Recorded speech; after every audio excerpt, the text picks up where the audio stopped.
So I finally rewatched Captain America: Civil War. It's one of my favorite MCU movies, which I can't say that about a lot of them. A lot of them I just watched and then never watched again. But there was a few here and there that I really enjoyed, like Doctor Strange, the first Avengers. Um this one, I can't think of any others off the top of my head, but this one was always something I enjoyed. It introduces Tom Holland and Black Panther to the MCU. Tom Holland does a fine job. I think he's pretty enjoyable in this movie. Um, and his character works pretty well. I like the way he's put in. I like pretty much everything about him in this movie. Besides the fact that Iron Man just hands him tech, and he's like 14 years old. It's kind of stupid. Um, but it works the way he's introduced. He's already Spider Man. Iron Man's caught media attention from him.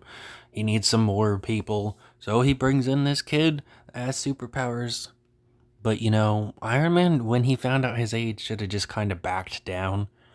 But I guess he was that desperate to take down Captain America that he brought in a 14-year-old. A lot of people picked sides when this movie came out, just like Twilight with Jacob and Edward. Um, but I didn't really have a pick when this movie came out.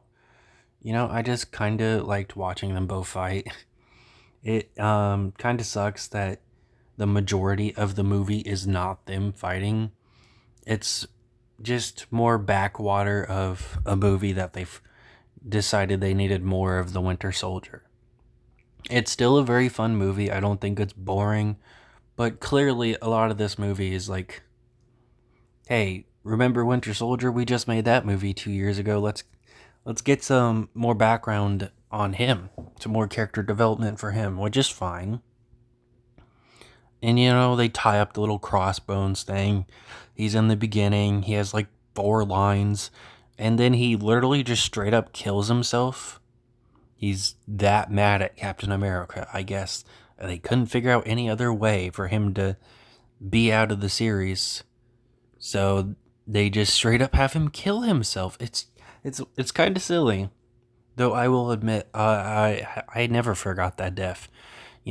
Scarlet Witch putting him up in the air, trying to contain the explosion, but she kind of makes it still bad. They deal with the fact of all the damage we've seen in Avengers 1 and Avengers 2. Though they have all had movies, you think they could have talked about even people that weren't in this movie, like Thor's damage and stuff that he did in the first 2 Thor movies. They could have talked about the stuff that Iron Man did in his movies. Because there was no doubt property damage there, too. I mean, I'm pretty sure in Iron Man 2, there was like a NASCAR fight scene, even though I haven't seen that movie in forever. Um, so, don't know why that wasn't like established. It just was the Avengers movies. Though also that would kind of, suck that people had to watch all those other movies. But at the same time, it makes sense if we're gonna deal with the fact that the superheroes are dangerous, and they've been doing all this damage. Then we should talk about all the movies. I think that's one of the few types of movies where watching the other movies matters. Um, I do hate how many movies you have to watch that stay connected with nowadays MCU movies. Like, it's always been a thing, but now it's even worse. Black Panther has a very good introduction. He's really good in this movie. Most of the characters are characters we've at least seen once, though. Like, Ant-Man had his own movie. Falcon was obviously in The Winter Soldier and very briefly in Age of Ultron. So everybody that's in this movie you are probably familiar with. So let's get to this contrived plot. Baron Zemo's wife and son died, and now he He wants revenge because it was partly Iron Man and Captain America's and the Avengers' fault, but he knew that he couldn't take down the Avengers, so he just wanted to break them apart. And he claims he succeeded, but 2 years later we had Avengers Infinity War, so not really. Though, yeah, a lot of them had to, gather together because it was such a major threat. But, having an Avengers movie 2 years after him supposedly breaking them up, it kind of damages this movie just a little bit.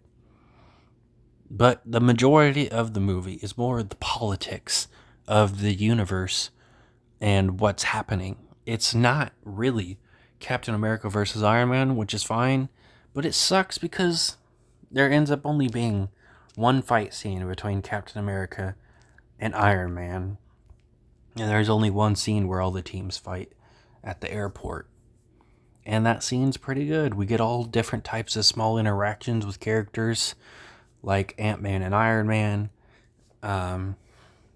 Black Panther and Hawkeye.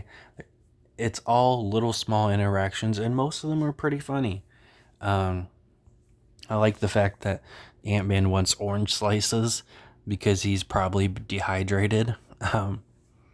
So, it was a funny way to acknowledge that instead of just saying water. He said orange slices.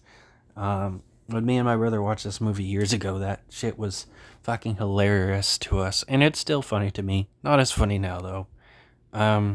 Of course, it comes down to the confrontation. Baron Zemo gets him to come to this island in his really contrived plan. And he shows Iron Man that, hey, Bucky killed your parents. And Iron Man finds out that Captain America knew. So it's an all-out battle that Iron Man loses, and then he tells Captain America to give up the shield. They also paralyze War Machine in this.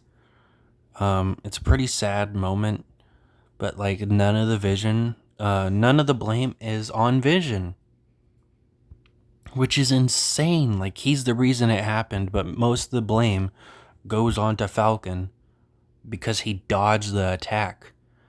But he could have been the one that got paralyzed. It's insane. If he would have been hit with that, he would have been paralyzed, not Roddy. But they show that Vision has emotion now or whatever, and then we have that gross fucking love plot that we had in Infinity War. It's a fine movie. I don't like it as much as I did back when it came out, but I still think it's a pretty good movie.